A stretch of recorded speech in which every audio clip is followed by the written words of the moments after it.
Welcome to episode 152 of the Crowdfunding Nerds. On this episode, we cover email pitching, how to reach out to influential people that can help you with your crowdfunding journey, conversion rates and benchmarks of crowdfunding campaigns, lessons learned from over 3 years of crowdfunding, dealing with Kickstarter criticism, and finally, we do a review of Kickstarter page analysis and how to optimize your page for launch. Hope you find the info here helpful. Let's do this. Game begin. Let's go. Lightning bolt, Facebook ad, Facebook ad. That's awesome. Hey everybody, and welcome to another awesome episode of Crowdfunding Nerds. I'm your host, Andrew Lone, and I'm joined by Sean today with a recap of our episodes 6 through 10. But it's not like a normal recap where it's boring and you shouldn't listen. It's actually going to be super duper useful because we're looking at episodes that we recorded 3 years ago and taking the number one takeaway, so you don't have to listen to that podcast again, and modernizing it. Does that information hold up to today? So I don't know, anything you want to say before we dive in, Sean? Yeah, we'll probably also just highlight maybe key takeaways that we can remember from when we recorded them, because it wasn't all that long ago.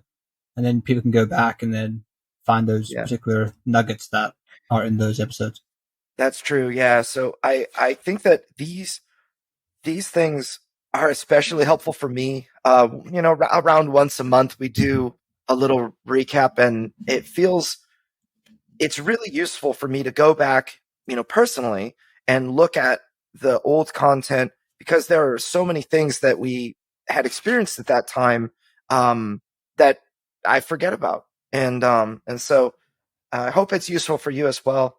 And so let's dive in. Okay, well, we start at episode number 6. Marketing with Gabe Barrett of the Board Game Design Lab. There it is. Good. What, do you remember anything from this, Andrew? Well, when I invited Gabe, one of the things that I do most often is whenever anybody has a question about, it's my first project and, how do I do organic marketing and that kind of thing, I always refer them back to an episode that I did with Gabe Barrett of the Board Game Design Lab right around Christmas of 2020, because in that episode, I myself was going through this organic marketing stage of deliverance, and we launched about 6 or 7 months later on Kickstarter. Had a lot of success with this, but while I was going through, I shared what I was actively doing at that time, and we can include the episode of the Board Game Design Lab in the show notes that I'm talking about. But the advice that I gave was, as I said, what I was doing, and it ended up working very, very well. We raised well over $60,000 from the things that I did, and including about 2,000 people on our email list. And so I wanted to invite Gabe into our podcast to hopefully get some of those nuggets of wisdom from Gabe's side. And, it just is a wealth of knowledge. So there were, we asked questions like, what would you do if you started from the beginning again? And that sort of thing. But we kind of got into some advice on pitching, which I found to be super duper interesting. Yes, so at the 5-minute mark, it's actually 5:50. So for those, all our episodes have timestamps. So if you go to our website, crowdfundingnerds.com, find the episode just by typing episode and then the number of the episode, the numeric number, you'll find the show notes. And you'll see that at 5 minutes and 50 seconds, we talk about email cold calling. And I believe it was in the context of his very first episode of his podcast, when he's, new to the industry, has no experience or in terms that he can leverage for getting people onto his podcast. But he just reached out to Jamey Stegmaier, and he agreed to join him on his podcast. So we broke down the nuts and bolts of his cold calling email and how it was effective and how he's able to maybe get Jamey's attention, and it's something that you can contextualize to all of your email outreach, whether you're reaching out to a supplier, whether you're reaching out to fans, whether you're reaching out to join podcasts. In fact, we even broke down this information in an article you can find on the Crowdfunding Nerds website, It's an email cold calling article. So we do condense it in an article form, and we'll include it in the show notes, and we will include it in the show notes of this episode so that you can check it out and go through it step by step of the things to do. And we actually add a little bit more details in that article, as far as I believe. But I think that is a key takeaway from this episode. It's going to be very important for you to be able to leverage the right things when reaching out to people, because I think there's a lot of mistakes. I don't know about you, Andrew, but I seem to get emails every day from random people requesting something, and I always feel like these emails are terrible. and then you know that they've got some automated system because they know you open the email, so like 2 days later they email you again. And that point, I just always block them. Like, just follow up. Yeah, I always mark those things as spam. I think that my biggest personal takeaway, and I'm actually doing this today, where now that my game is out there on the market, I'm soliciting reviewers to see if they want to take the game. Reviewers are soliciting me to see if I'm would be interested in sending them a copy for review and that sort of thing. So for me, there are certain reviewers that I think would do a really good job, would really like the game, and I want 100% of those people to respond and review. So it's not like there are massive amounts of influential reviewers. So what I choose to do is make a very, very personal email to that one person. If they're like, for example, Rolling Solo with Adam Smith. I really want Adam Smith to cover the game. And so I write an email to him. At first, I actually didn't know his name. I only knew Rolling Solo, and I had to watch a couple of videos to figure out what his name was.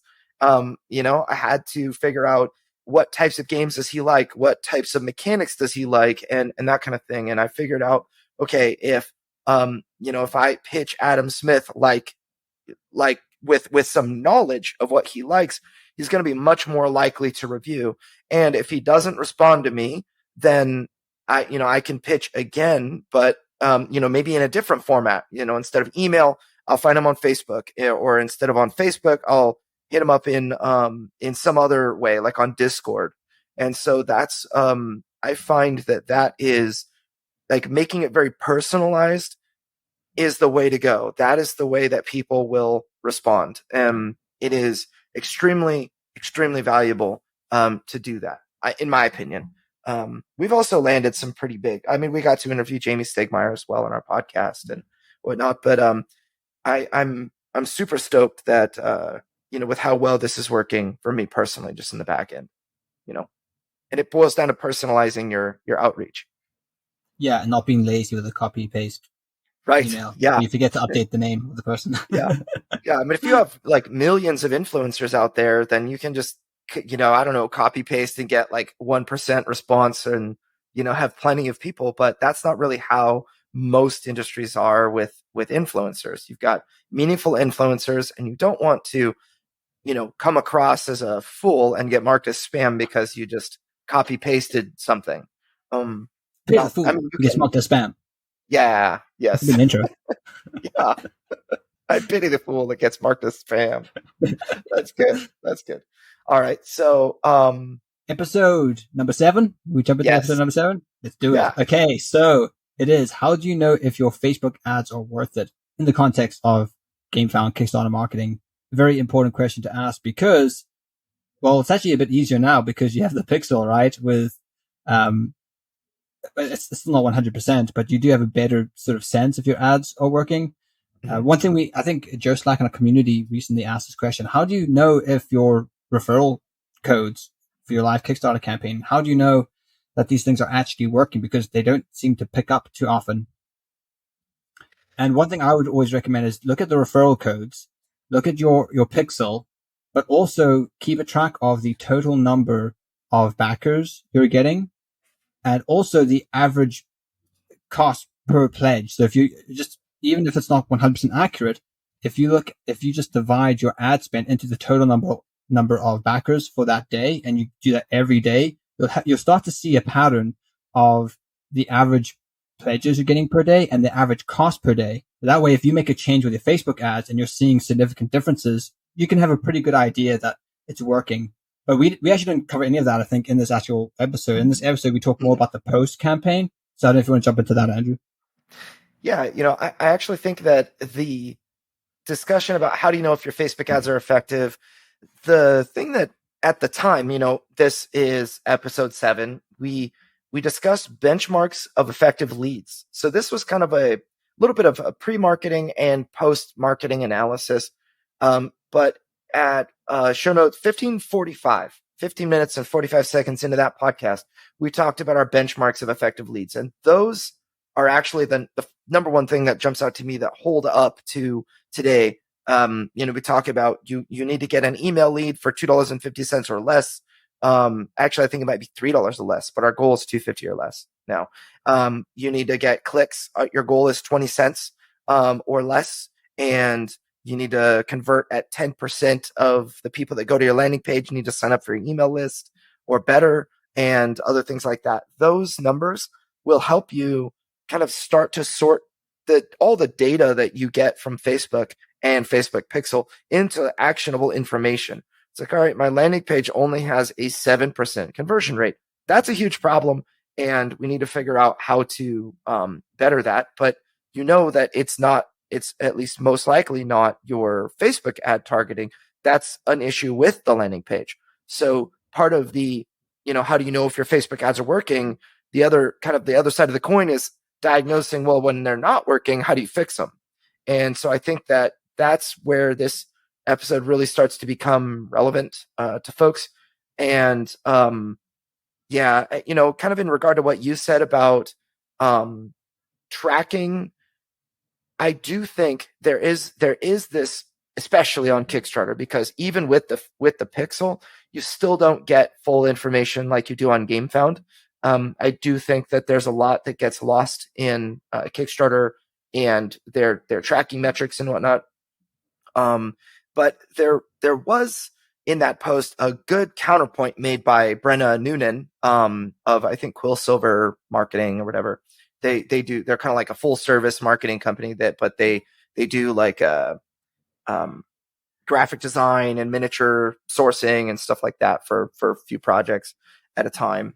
But she said that, hey, if your cost per click is too low, then that's kind of suspect. Maybe none of those clicks are actually converting into real customers. And that's possible too, which is something we did not cover in that episode. If you're getting, I remember, if you want cost per click at a penny, then market to India. It's like you're going to get a lot of clicks, and because very few ads show to that country, but lots of people use Facebook in India, and it's very unlikely to convert into sales, but you'll get a lot of clicks. So, I think that in this particular case, the EU can be guilty of that, where the European Union, you've got a lot of people people are more likely to click. It's going to cost you less money in the EU than in the US for ads, but you're more likely to get people to convert in the US. So, I think that those are some of the things. And how you compare that is look at the CPM, because sometimes you're like, oh, these ads are crushing it in Europe. Yay. But if you actually work out the CPM, they're actually performing the same. They're just far cheaper to actually show people there. So that's something to keep in mind. Yeah. So, I think another thing we didn't cover. Go ahead. Another thing we didn't cover with this episode is the ratio of pre-campaign followers to backers. And we recently worked this out with all our clients, and as far as I remember, it's either 21 or 22%. It's basically 20% of people on average convert. Now, I will say that is by the end of the campaign, because you might have about 15% conversion of those pre-campaign followers, but then people continue to follow the campaign during the actual live campaign, and then they all get these like last 48-hour notifications, and so you get more conversions at the very end. But at the end of the campaign, about 22% of your followers do actually convert. So that's something to also keep in mind, which I don't think we kind of covered in this. It's good to have that data at the time. Yeah, and through after now it's been over 150 episodes and over 150 campaigns that we've actually run. We actively work with probably about 40 different clients at a time now. And that's just on the crowdfunding side. And I have seen a lot of conversion, follower conversion rates now on GameFound and on Kickstarter. And I find that a conversion rate that like on the first day of above 20% is good. That means that you're doing everything right and that you're getting a proper conversion rate. If it's higher than that, then if you have very few followers, let's just say you have a few hundred followers, it could be higher than that because you might have a small group of very hardcore fans. But if you have followers in the thousands, then I think 20% is a very healthy number. Higher than that, the highest that I've seen that is typical would be like 24% of followers on the first day. And that's going to be kind of I'll say an amalgamation of people that got your email blast, people that were in your Facebook group, people in your Discord community, and all of the other places, in addition to, of course, following your campaign. You've got people that followed your campaign because you did a good job sending an email out, letting people know, here's my pre-launch page, and they followed that. So maybe they backed your campaign because you sent them the email, but it's still going to show that a follower converted. And, so that kind of your email list, you'll have a certain percentage convert and whatever, but it's all kind of, to me, that Kickstarter follower conversion rate, that's like the blended average of all of your other communities and outreaches and efforts and whatnot. And that should be between, over 20%, I think, which means that you did an effective job marketing, you had a good offer and all of that. So it's, for me, one of the primary benchmarks on day one of a healthy launch. If you have lower than that, then it's likely that there's something that's holding people back, or maybe your email didn't go through like you had hoped, or maybe you didn't send, it's possible that people miss sending like a Facebook group notification or all of the things at once. I mean, we've had people launch and it's 6 hours into launch and we're like, hey, just send your email out, to let everybody know. And they're like, no, not yet. It's like, what are you doing? Got to send that out like in moment one of launch, like second one after you launch, you send the email. So I think that's some of my initial thoughts. And then you're right. The follower count should, it definitely increases after you launch because more people discover the project and they want to look, check back on it later. So your conversion rate goes down like after the first day, like day 2, day 3, it goes to like 15%. I think Deliverance was 16%, hovering around 16 or 17% throughout the campaign. And then during that concluding 48 hours, they get a notification at 48, a notification at 24, and a notification at 8, I believe, 8 hours. And those 3 notifications are oftentimes the root cause of, a lot of campaign activity at the very end of a campaign. It's like, this is your last chance. And, if you make a compelling case for, backers jumping on board, it can be a really great time for you in your campaign. And we've seen conversion rates hovering between, 25 to 40% at that time. Anything less than 25 for me, maybe you didn't make as compelling of a case for why they should back. And sometimes, with larger companies that have distribution deals that will be at retail, it's a little harder to make a compelling case. But for first-time creators, it's very easy because, it should be at least, because you have hopefully knocked down a bunch of stretch goals and you can actually say this product there's no guarantee it'll be at retail. So now's your chance, Also anyway. Focusing on any kind of Kickstarter exclusive game components, I think is key as well. Usually there's some type of upgradable token or box or whatever. Yeah. And I do think, I am a fan of Kickstarter exclusive stuff in certain ways. I am not a fan of early bird specials that give, for the first 48 hours, a cheaper price or something like that. But I am a fan of things like, everybody gets this exclusive first player metal token free if you back the Kickstarter. Stuff like that is good. Yeah, value add. Yeah. So, go ahead. Do you have any last thoughts? You read my mind. No, I was going to just move on to the next episode. Oh, let me introduce this one. Okay. Sean's lessons learned from 3 months in crowdfunding, episode 8. Wow, it's been now what? Just over 3 years? Long time ago. Galaxy far away. You're so young. That's when we still called you the cringy, sexy Irish, Sean. You still are, by the way. You still are Oh, sexy thank you. and Irish, and Sean. But yeah, so let's talk about this. How about your lessons learned from your most valuable lessons learned from 3 years in crowdfunding? Oh gosh, yeah, that could be an episode in and of itself. Maybe we'll do it next week. Yeah, we could do next week. Oh, I know, putting me on the spot. 3 years, that's a lot of stuff to go through. I know we've Mhm. we've learned so much.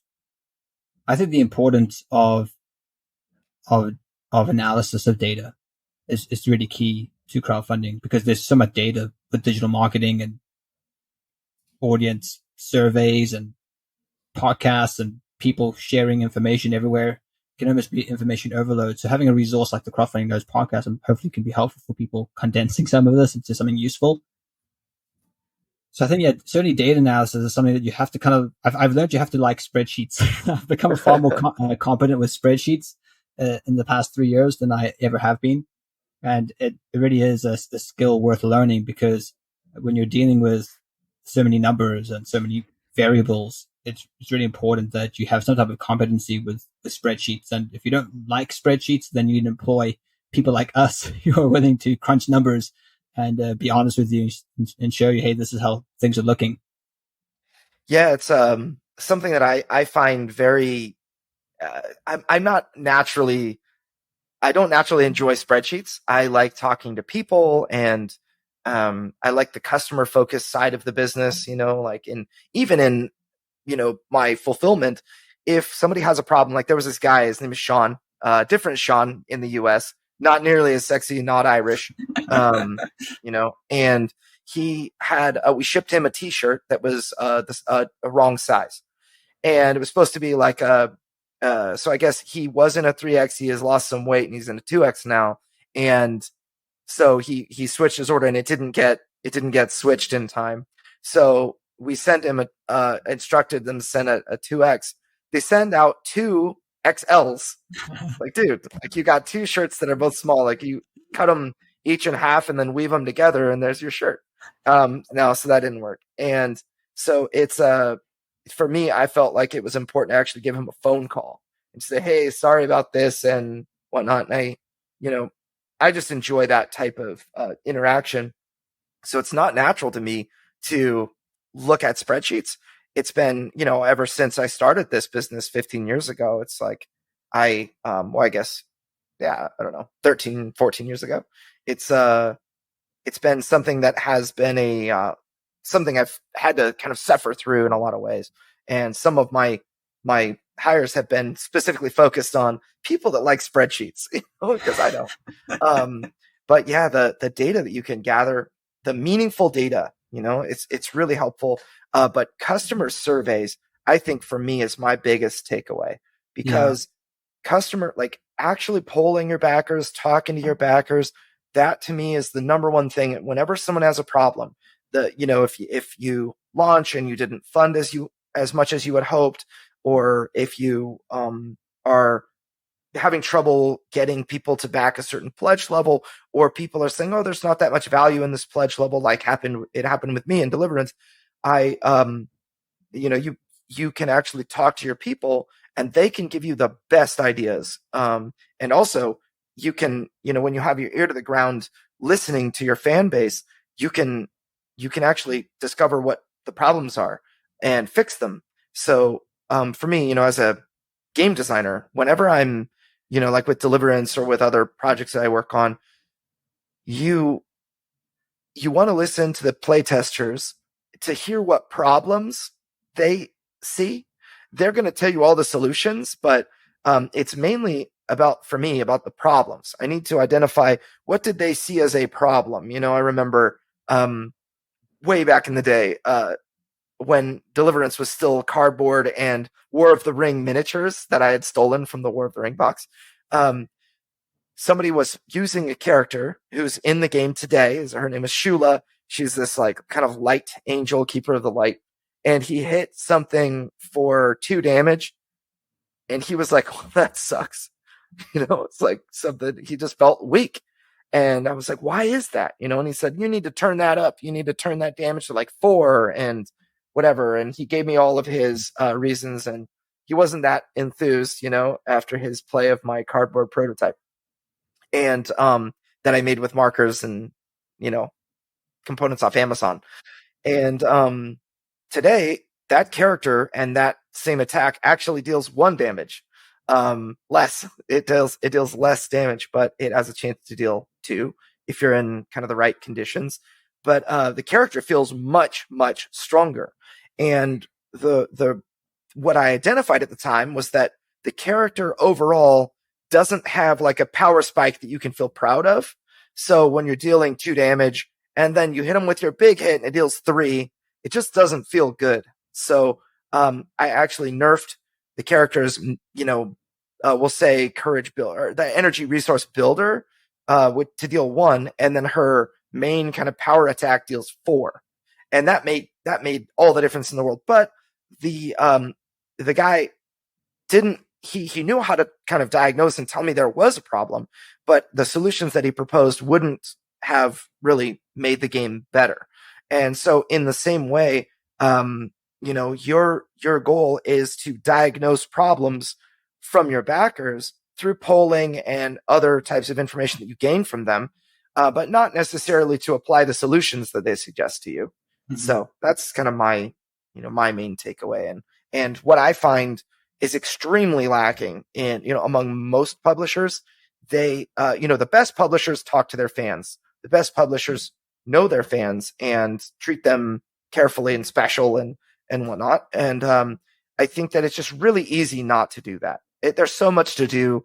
There are so many, kind of people pulling you in every direction that, your fans can sometimes be left holding an empty bag or just not getting enough attention, I guess is the roundabout way. And they have some of the most valuable input that you could glean. I do think you need to consider incorporating a mechanic in which someone pulls out a hammer and smashes a demon miniature. That'll be unique. Sure. That was a fun. Yeah. That was a fun video. Moving on to your life. Moving on, episode number 9, Kickstarter, mental health, what you need to know, how to prepare. This is interesting because I still remember this episode because this was off the back of a Facebook post that you saw. Someone was like just really depressed or kind of downcast after a very successful Kickstarter launch, or it seemed to be quite successful. So yeah, I think this one was a bit more philosophical and sort of like, don't be too down on yourself if things don't happen the way that you want. I don't know, maybe Andrew, you can elaborate, but that's what I can remember from it. Yeah. For me, I recall discussing toxic backers, toxic Kickstarter comments, where people pledge $1 and they say your project sucks. And, it happens. And I remember I was talking with Travis Chance. He at the time was one of the guys behind Colossal Games, and they had done a bunch of Kickstarters. They had like over 20 Kickstarters that they had done, and he is just a wealth of knowledge and information. I remember meeting with him at Dice Tower West, like the first Dice Tower West, and he said, this game seems really, really interesting. Talking about Deliverance at the time, but I would never touch it with a 10-foot pole. The comments are going to be a cesspool of the worst human beings that you can imagine. And they're just going to, and I actually took that to heart and thought, he's not wrong that this game with a religious theme. And at the time there were very few games that had any kind of religious theme. In fact, we've only very recently seen, more companies kind of expand into that genre, with success. So, I was very concerned about that. And so I worked really hard to train my crew, my insider crew. I call them the, email back, or, the email list and my communities and all my backers and whatnot that I would have. I worked really hard to train them, like how to treat others. Cause I didn't want the campaign. I wanted, if somebody said, "Oh, keep your religion out of our hobby," I didn't want backers to start flaming those people. Because, I wanted them to turn the other cheek, I wanted them to find what, maybe what, the kernel of truth or the kernel of like solid argument that was in the troll comment and address only that. And so I really tried to kind of train my audience and prep my audience for what could be. And it actually ended up being great. Everyone was really cool for the most part. My mom got trolled. I had a couple of trolls that were, one guy came out and was like, I'm a Judas, and was trolling us that way. But, for the most part, it was generally quite healthy. But it did weigh on me. And this actually, how this relates to me today is, now that we've released the game and we're dealing with comments on our Facebook ads, people that are now seeing it for the very first time have a very colorful range of responses from I need to buy this right now to things that are shady, unscrupulous, and quite mean. Indecent. Yes. So, and the banjo jokes are something that I'm used to because Deliverance is an old boomer movie that that exists. So because that exists and has the same name, I'm not allowed to have any fun. So I'm really used to the banjo memes, but there are people that are very, they're just ready to soapbox and that kind of thing. And it can be really demoralizing because I'm not allowed to like troll them back or anything. I'm running a business here, and, it's really helped me a lot dealing with the trolls on Kickstarter and now coming to Facebook and trying to sell stuff. No matter what you're selling, people are going to talk poorly. Just dive into the people that are encouraging and pay attention to them, focus on them. You might not need to neglect entirely the people that are trolling you. You may, in fact, I've actually turned some of those people around. People that say like, oh, is this like D&D for people that can't handle it? And so they need Christian stuff or whatever. And I actually am able to engage people like that in a conversation and say, no, actually the D&D is awesome and Deliverance is different. Here's how it's similar. Here's how it's different. And I've had people buy the game after a conversation, even like one paragraph of conversation from me. They're like, oh, that's interesting. And they buy the game. It's like, wow, that was a quick 180. And then there are other people that are, on the other side of the coin that are mad because there are demons in this game. And, they're like, I would never bring this game into my home as like a Christian. And, I am able to share with them reviews from like pluggedin.com, which examine like kind of the Christian aspects of the game. And I'm able to kind of, bring them from the far left and the far right in on a spectrum more toward the middle and say, maybe at the end they decide the game's still not for them, but at least all of the other people that read, are swayed positively. And so, that's definitely the way that these lessons have impacted me today. I certainly think you should put a banjo into the game as Heavenly Treasure just to Dude, you're right. Just to answer these people like, yeah, no, we did it. Here we go. I could do that. I think that'd make a good expansion. So when people ask, when people bring up the banjo meme, you just say, yep, it's in the game. Here it is. I'm just going to call it the boomer banjo. Yeah, maybe it has like a boom effect. It's like it knocks things backwards. Yeah. Okay, the boomer banjo. Boomer banjo. Heavenly Treasure. Yeah. Good idea. Oh, man, I can't wait to do that. All right. It shall be done. Okay. Episode number 10. What matters most to backers on your Kickstarter page with Jeremy Howard. I always send clients back to this episode. This is one that we kind of incorporated into our onboarding of new clients. We kind of send them a list of like, here, start here. This is always one I send because the insights here are just so valuable. Jeremy really does a great job of breaking down really honestly what he does with Kickstarter pages. And I think what maybe the key takeaway from this is that he doesn't even look at the video. He just swipes past the video, which I wasn't really aware that people did that, but apparently they do. Like a lot of people don't even look at the video. They just swipe past it. So something to keep in mind, but this is a very insightful episode when it comes to crafting your Kickstarter page and thinking about the offer. And essentially it's all about the first 3 or 2 swipes on a mobile phone. So you have to optimize it for mobile and you have to really pay attention to the first couple of swipes and really make sure that it's clear and that it is enticing for people. Mm-hmm. We discussed this a little bit very recently with the one scroll test, which I have kind of coined based off of originally kind of this is where the roots of that came from. So so Jeremy Howard came on. We discussed what types of things are you looking for on a Kickstarter page, and we went through. I think this was the first time we used our hygiene factors, or maybe I don't know if I had coined that term before. I mean, I originally heard that in college, but I think we applied this to the Kickstarter page for the first time. And now we have a hygiene test that we run for people. And, the hygiene factors was a really fun thing. I use that term every so often, but that actually came from this podcast, I think. And you're right. This podcast is like an S tier podcast. You definitely need to listen to this one if you haven't before. It is really, really valuable.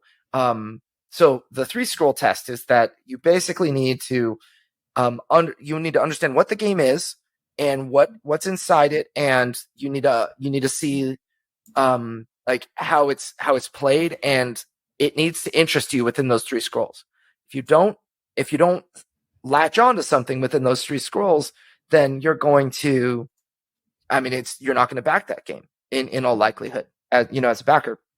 So it's something that I find, I guess the key takeaway is that you need to really focus your first 3 swipes or scrolls on purpose. And, I'm sorry, you need to focus them and do everything you do there on purpose. I think that just putting a picture because it looks cool for me is not enough. Like what purpose does that picture serve, or that art piece serve on, in those 3 scrolls? And so, I kind of carrying forward to today, I remember, when I did the Deliverance campaign, I try to figure out what can I put at the very top that's going to summarize. And I did it as quickly as I could. It was one of the last things that I did, in fact. And I just kind of took some art that I already had and I photoshopped together on above the fold. And that was, it just took me like 15, 20 minutes. And now when we go back to Kickstarter, that very first scroll, I am going to put so much more time, thought, and attention into.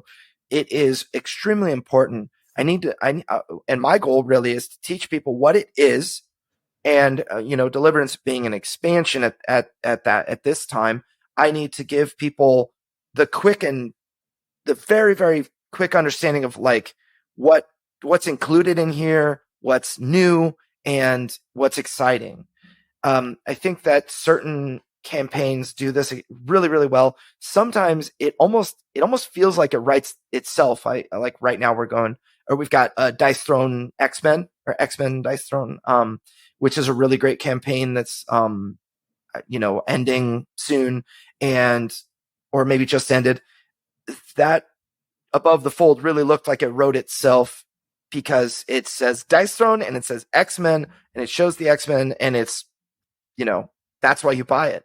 But they actually went further and showed, what's new and innovative and interesting to existing fans of the game, in addition to just the IP. And so a lot of people were really excited about that one. It did really well. But I think that even they put a lot of time into that first scroll as well.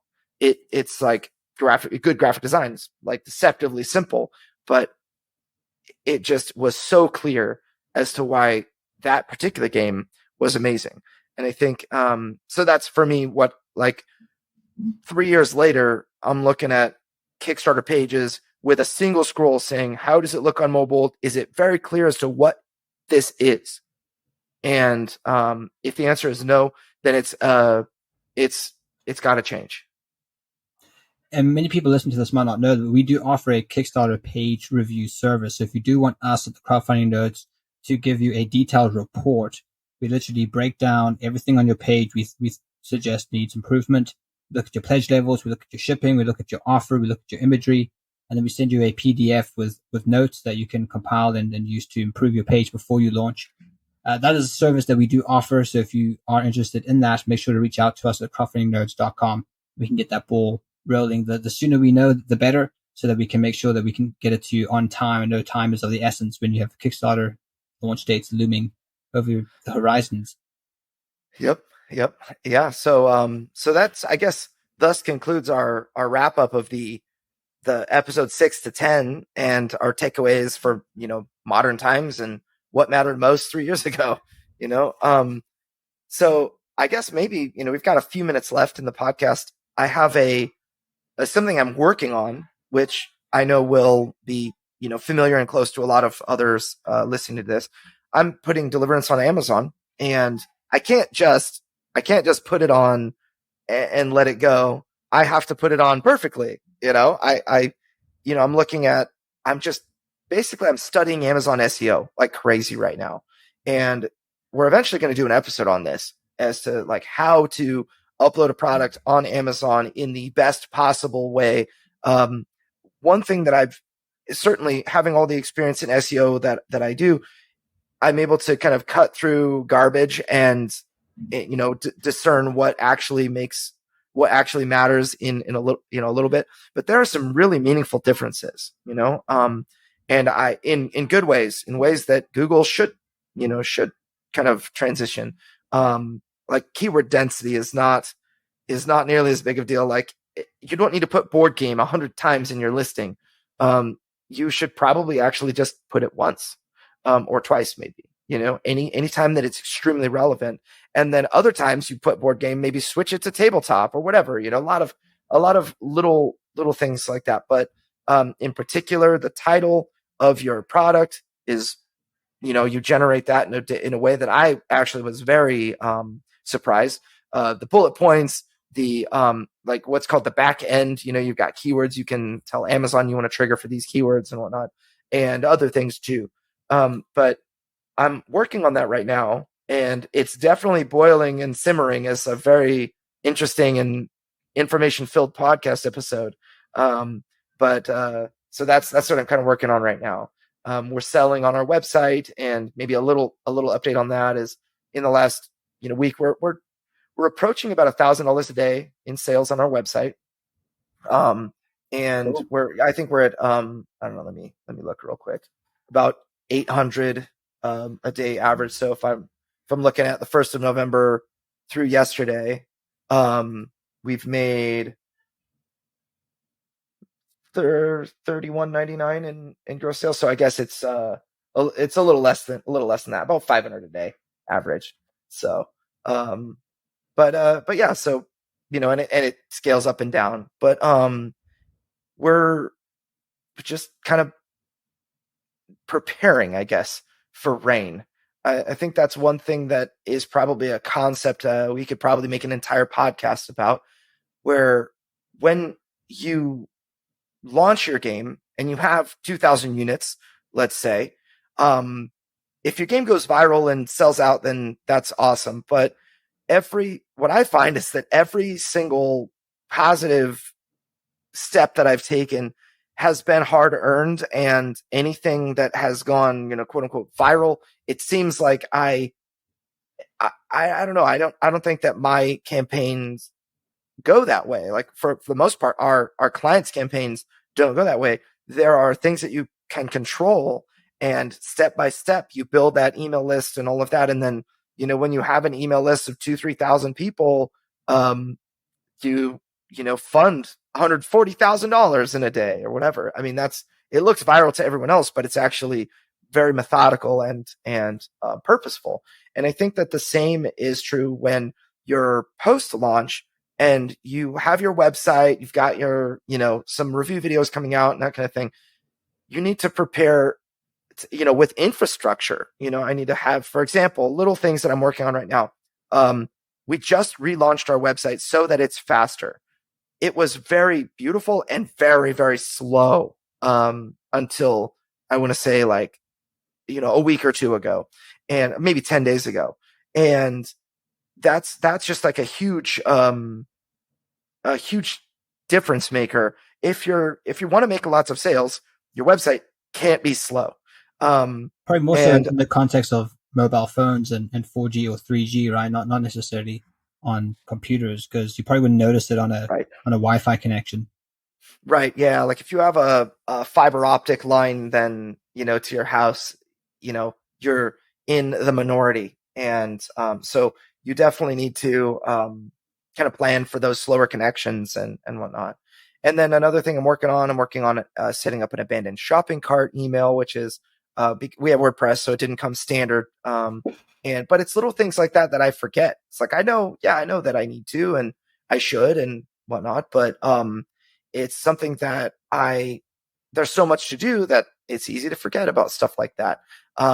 We become brand registered on Amazon. We're taking kind of control of our Amazon listings and planning that out. And, we'll probably share more about that in the future, but it's interesting. I'm really looking for ways to kind of improve our infrastructure and make sure that when somebody buys the game on the website, that they actually get the information they need. In fact, one of the big things that we did when somebody would purchase a product on our website, a lot of the time the email that confirmed the purchase would go to their spam folder.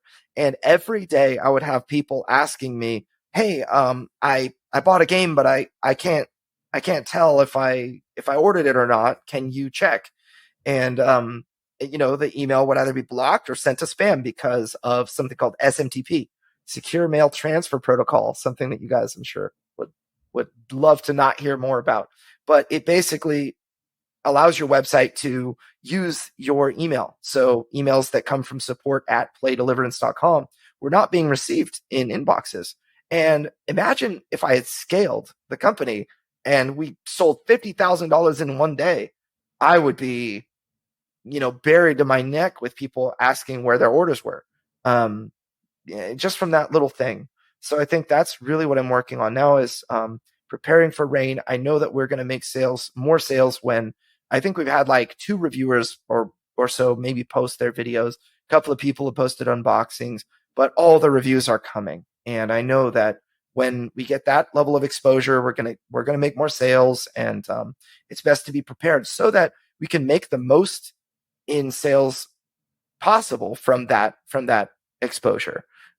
So anyway, that's where I'm at right now. Of future content in advance. Yes. Yes.